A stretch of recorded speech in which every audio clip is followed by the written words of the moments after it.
স্পেনে মুসলিমদের সংখ্যা যেন ঝড়ের গতিতে বাড়ছে। বিগত ৩০ বছরে অন্তত ১০ গুণেরও বেশি বেড়েছে দেশটিতে ইসলাম ধর্মের অনুসারী সংখ্যা, যা স্পেনের মতো একটি দেশে চোখে লাগার মতো। যেমন চোখে লাগে অমুসলিম সতীর্থদের মাঝে লামিন ইয়ামালের ইসলামের প্রতি প্রেম ও নিবেদন।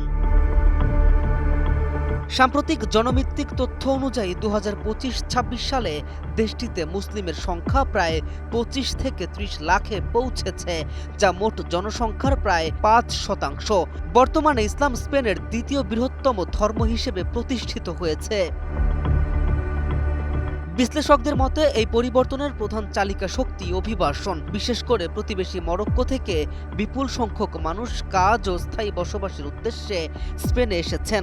পাশাপাশি পাকিস্তান, বাংলাদেশ, আলজেরিয়া ও সেনেগাল থেকেও মুসলিম অভিবাসীর সংখ্যা বেড়েছে। হিউস্টনে রকিং টেস্টি, সীমানা ছাড়াও নিজেকে হারাও।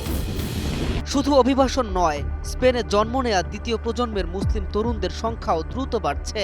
স্থানীয়দের তুলনায় তুলনামূলক বেশি জন্মহার এবং প্রবৃদ্ধিকে আরও ত্বরান্বিত করছে। ইতিমধ্যে ১০ লাখের বেশি মুসলিম স্পেনের নাগরিকত্ব লাভ করেছেন। মুসলিম জনগোষ্ঠীর বড় অংশ কাতালোনিয়া, মাদ্রিদ, ভালেন্সিয়া ও আন্দালুসিয়ায় বসবাস করছে।